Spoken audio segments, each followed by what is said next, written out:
Assalamualaikum, selamat pagi anak-anak. Apa kabar hari ini? Semoga semuanya dalam keadaan sehat walafiat. Nah, anak-anak, hari ini kita lanjutkan lagi ya pembelajaran tematiknya. Namun, sebelum itu, jangan lupa sarapan supaya mengerjakannya lebih semangat.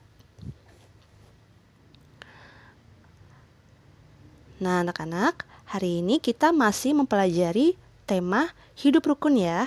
Subtema 1, pembelajaran 2. Tujuan pembelajarannya, Bunda harapkan kamu mampu menjelaskan simbol-simbol Pancasila dan pengamalan sila pertama dan kedua. Lalu, dapat menjelaskan ungkapan dalam teks. Nah, sekarang yuk baca dulu bukunya halaman 6 sampai halaman 7. Di pause dulu ya videonya. Nanti kalau sudah selesai dibaca, dilanjutkan kembali. Nah, anak-anak sudah selesai membaca?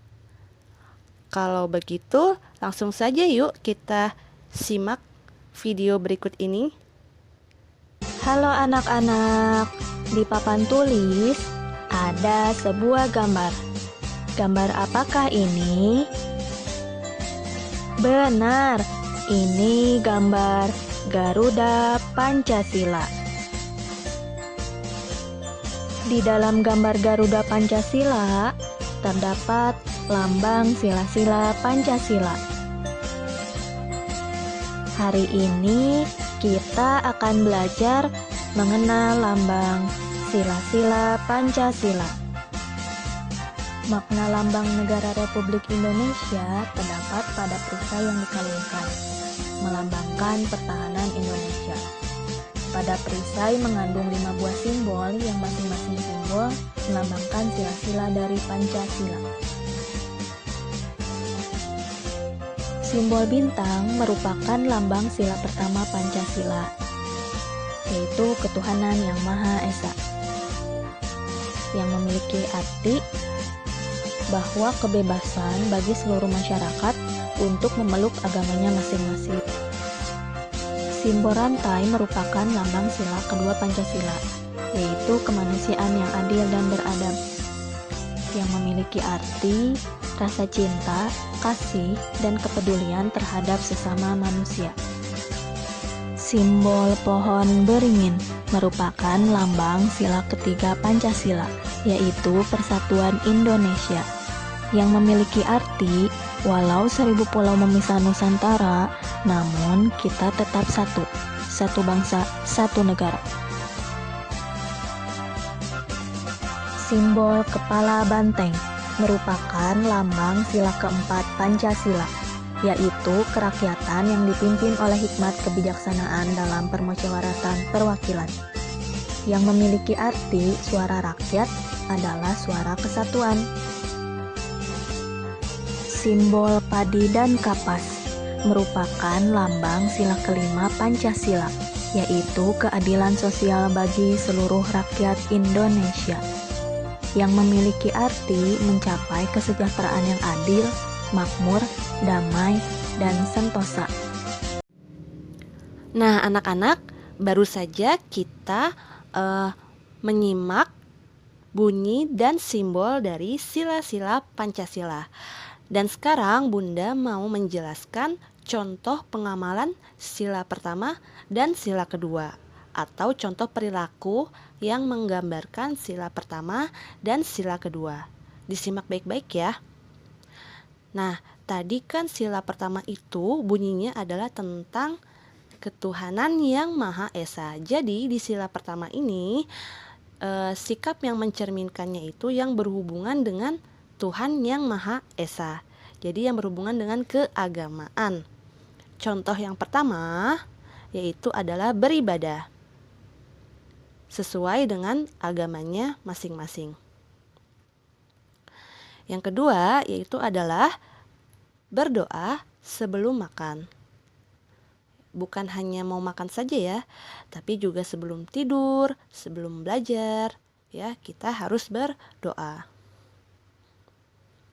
Selanjutnya yang ketiga adalah mengikuti lomba keagamaan. Yang keempat, jujur saat berbicara. Jadi agama manapun pasti mengajarkan kita untuk jujur.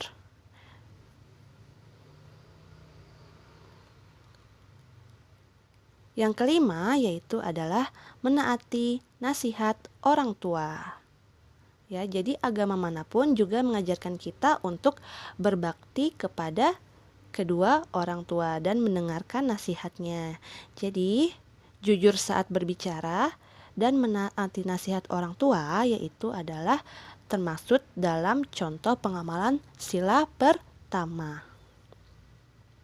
Nah, Bunda minta ini dicatat ya di buku tulis. Boleh dijeda dulu atau di pause dulu videonya. Kalau sudah ditulis, boleh dilanjutkan lagi.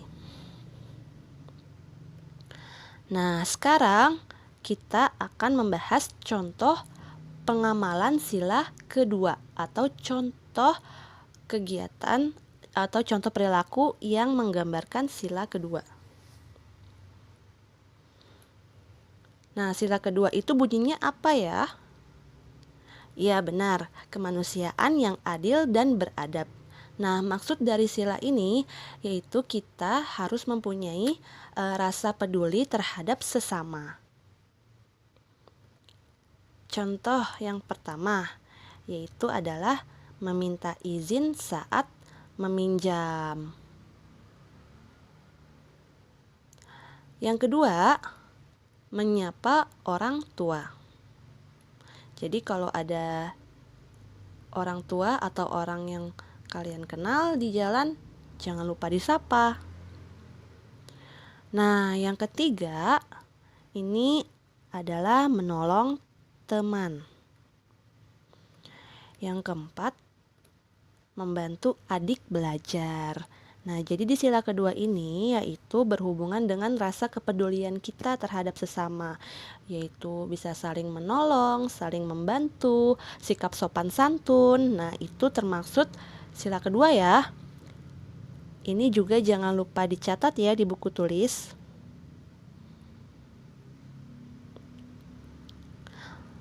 Oke, kita masuk ke tugas PPKN.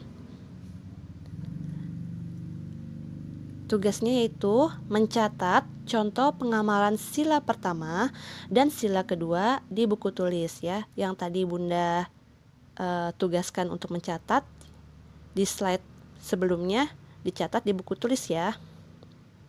Kalau sudah mencatat, kerjakan Ayo Berlatih halaman 8. Kerjakan di buku tulis. Nah, jangan lupa nih untuk memberikan hari, tanggal, bulan, dan tahun saat mencatat atau mengerjakan soal latihan di buku tulis ya. Oke, next ya. Selanjutnya kita akan belajar tentang bahasa Indonesia. Nah, materinya masih seputar ungkapan. Kamu baca dulu ya halaman 8 yang menjelaskan ungkapan dalam teks. Dibaca halaman 8. Dijeda dulu videonya, kalau sudah boleh dilanjutkan.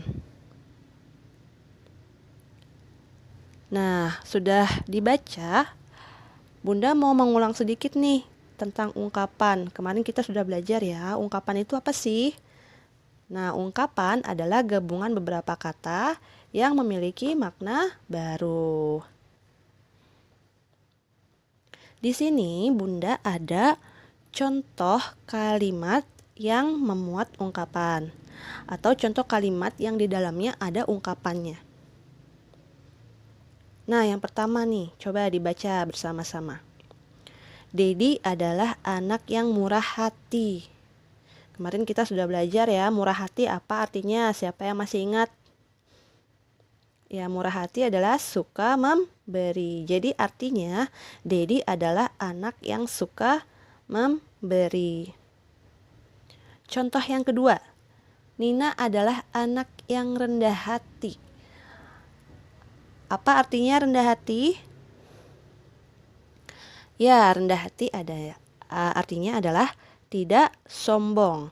Jadi artinya adalah Nina adalah anak yang tidak sombong.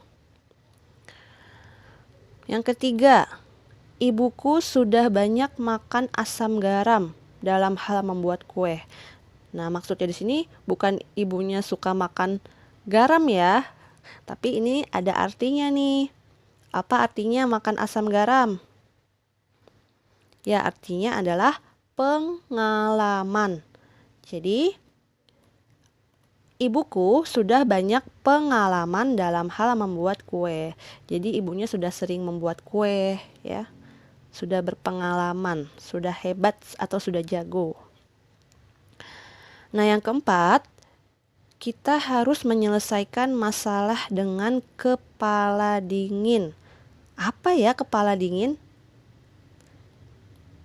Yuk kita lihat. Nah, kepala dingin itu artinya adalah tenang. Jadi kita harus menyelesaikan masalah dengan tenang. Bukan kepalanya ya yang dingin, tapi kepala dingin itu artinya adalah tenang. Oke, yang terakhir, yang kelima, Roni adalah anak yang keras kepala. Keras kepala apa artinya?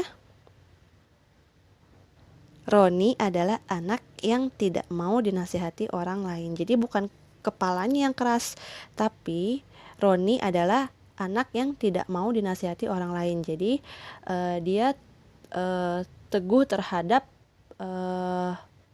pendapatnya. Nah, itu namanya keras kepala.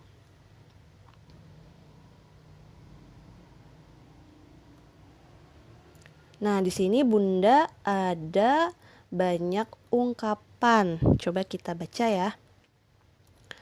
Murah hati artinya suka memberi atau dermawan. Buah hati artinya anak. Rendah hati artinya tidak sombong. Makan asam garam artinya adalah pengalaman. Kabar angin artinya berita yang belum jelas kebenarannya. Kepala dingin artinya sabar dan tenang. Keras kepala artinya tidak mau dinasihati orang lain. Cepat kaki, ringan tangan artinya adalah suka membantu. Lurus hati artinya jujur. Tangan kanan artinya orang kepercayaan. Kutu buku artinya suka membaca.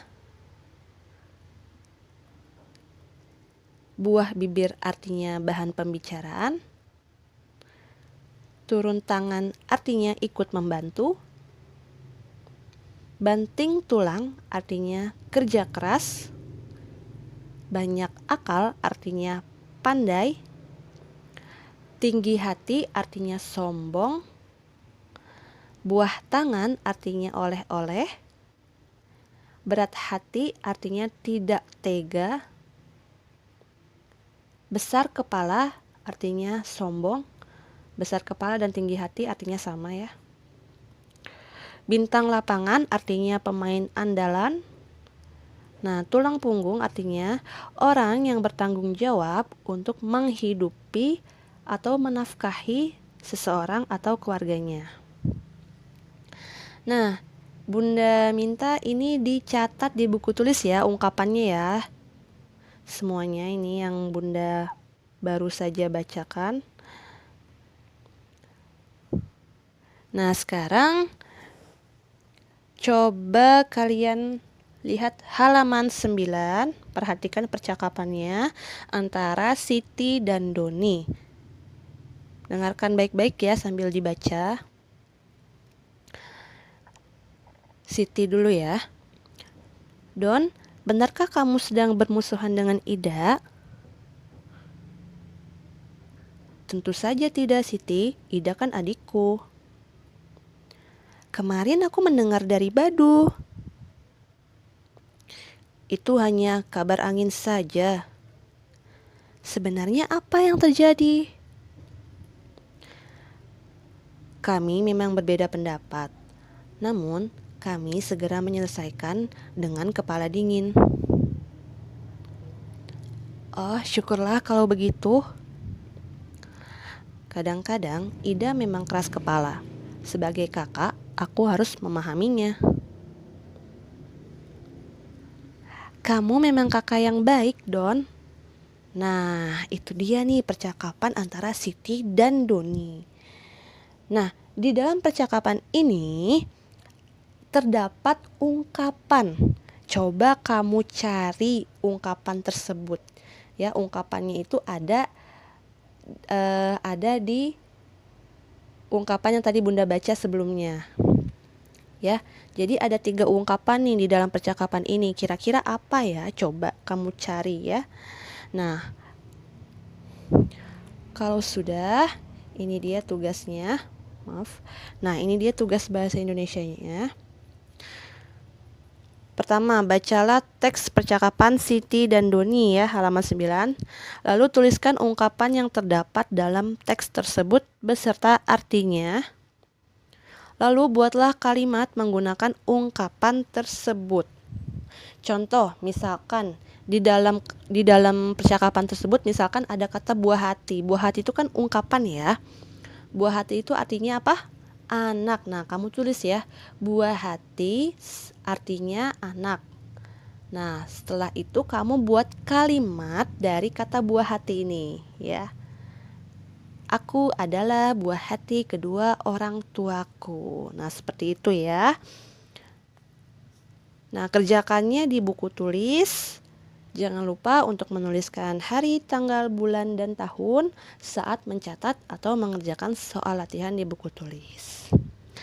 Oke, selamat mengerjakan ya. Jadi tadi kita belajar PPKN dan bahasa Indonesia.